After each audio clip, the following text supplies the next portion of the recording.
And it's almost like you said, listen, if you're going to sell the go, just go. And let's see who's faster. To throw on second down, McMahon. And he's brought down. Back-to-back completions, and that puts them in enemy territory. And we're always looking for that elusive. And now we've got a review here. All challenges in overtime, of course, initiated by the replay official here in the stadium.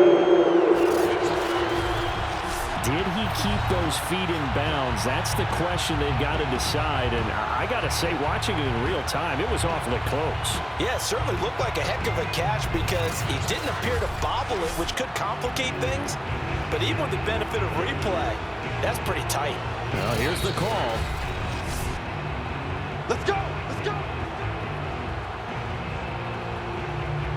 After review of the play, ruling on the field stands. So the folks in New York just going to wind up confirming what the official saw as this play will stand as is.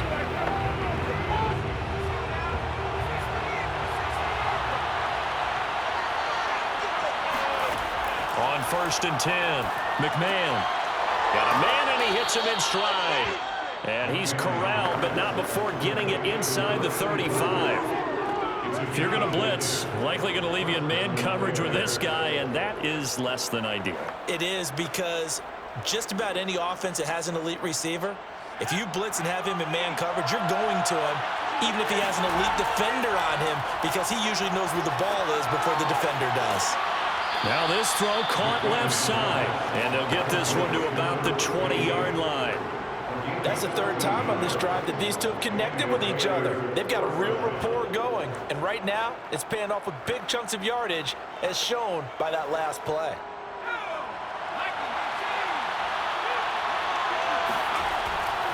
On 1st down, Peyton. And just a couple yards there down to the 17. Whenever we talk about the best strong safeties, one word constantly comes up, and that's instincts. Being able to diagnose run or pass and make the appropriate moves. He crashed down hard there. He was ready for that running play. Now another timeout called for by the offense. They'll be left with just one remaining here at OT.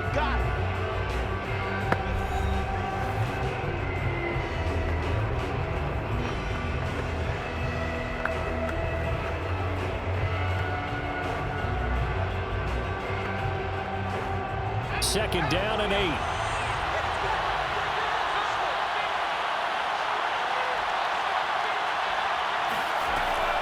Looking to throw. McMahon finding his safety valve here. That's complete. And he'll get 7 yards from the 17 to the 10 before he's taken down. And at his size, he's a smaller back. You can get him the football. He can kind of get lost, make someone miss. It's good for him. Yeah, it's great for him. I like what you said there. Sometimes he gets lost in the traffic a little bit, but get him out in the open field into some space. That plays to his strengths the best and keeps him out of it where all the big boys are, you know, make him make someone miss in the open field.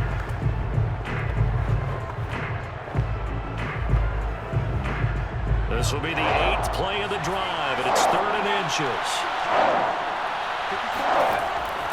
Now a give, it's Peyton. And he has the first down before he's tackled at the 5. 1st and goal, Chicago.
They'll try and run for it on 1st and goal.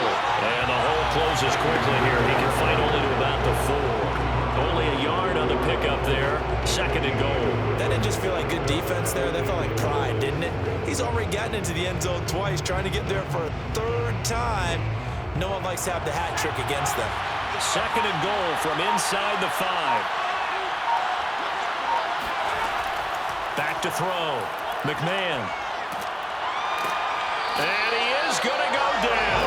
Back at the 11-yard line.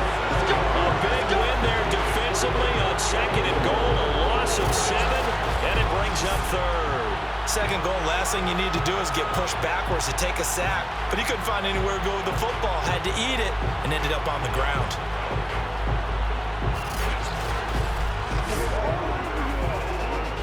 This has been a long drive. You got to figure a field goal would be a letdown. Can they convert now on 3rd and goal?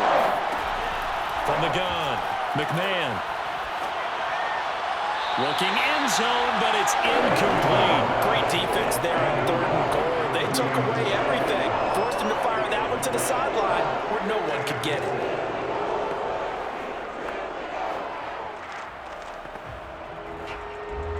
So on 4th down, out trots the kicker in a big spot here. Another timeout called by the Vikings now. They'll be down to just 1 remaining as we step aside here in overtime.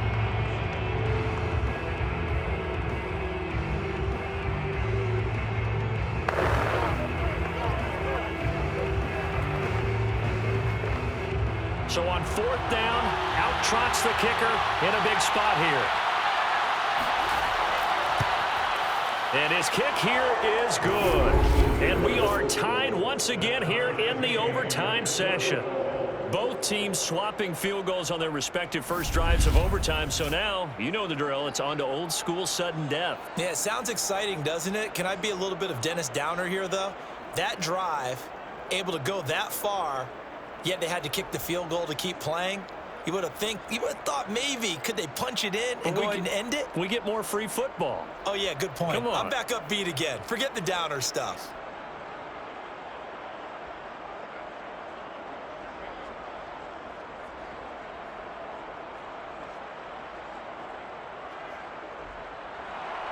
So a tie ball game here as the kick's away. Here's Harvin. And he had no room to run as he's tackled down inside the 20. The Vikings offense now, they get ready to head back on the field. The situation is simple. It is sudden death from here on out. We had 2 stops defensively. The next score, whatever it is, wins this game. I can't wait to see how the defense decides to play this, because knowing that the next point you give up lose the game for you, I expect them to be more aggressive, not just play a normal situational defense, but go after them, attack them a little bit, because otherwise the offense is just trying to find their way to get downfield and kick a field goal. Don't sit back and wait for them to make their plays. I think the defense needs to go after them. Charles Davis says maybe they go aggressive. Now the pressure comes and he goes down. Just inside the 10, back at the 9. That one will set him back nearly 10 yards here on 1st down on the sack. It seemed like he kept going through those progressions, and I thought he might dump that underneath, but he couldn't get rid of the football in time.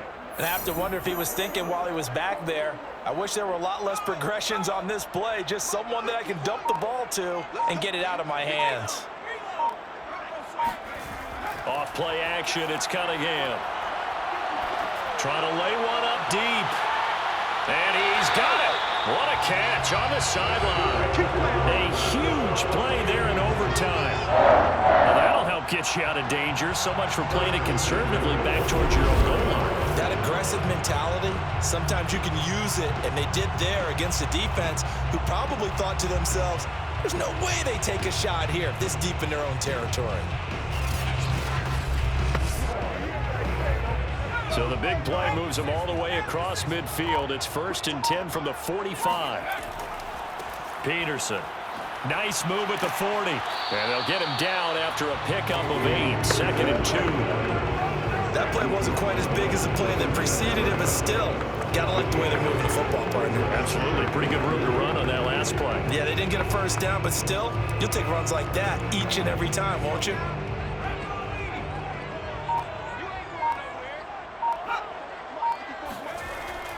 Second down, Peterson again.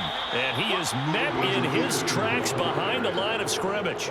2 yards the loss, and now they go from 2nd and 2 to a tough 3rd and 4. And they have just not been able to block him at all throughout this game. Seems like every other play, he's doing something in the backfield. Already got 2 sacks, and now here's a tackle behind the line.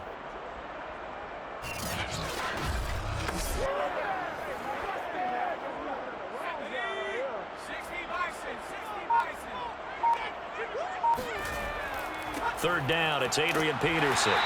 And he's able to get it to the 33. Good enough for a first down. 70 yards rushing for him now as he is just trying to win his guys to an overtime victory. Well, partner, what do you think? Might have been 4-down territory if they didn't pick it up, but... Yeah, it's a moot point now. I was curious, so if they didn't get it there, would they have gone for it? I guess we'll never know. Yeah, we didn't have to make that call, but I have a feeling both of us would have said, go for it. So they'll come up 1st and 10 now from the 33. Here's Peterson. He's got it on the draw. Working his way for a gain of 7 to the 26. And when you get good yardage like that on first down, it really does a whole lot of good for your entire offense. But I love the way he's finishing those runs. At the end of things, he's making sure he gets just a little bit extra. Overtime with 2 minutes to play. We are in sudden death, but still all tied up.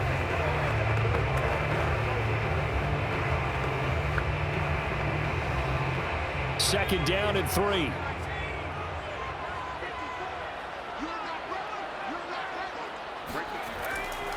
They give it to Peterson. And he doesn't quite make it, taking it within an eyelash. Dropped at the 1. What would these guys be without his performance on the ground? That puts him over 100 yards now for the afternoon, and I tell you, he seems to be getting stronger as the day goes along.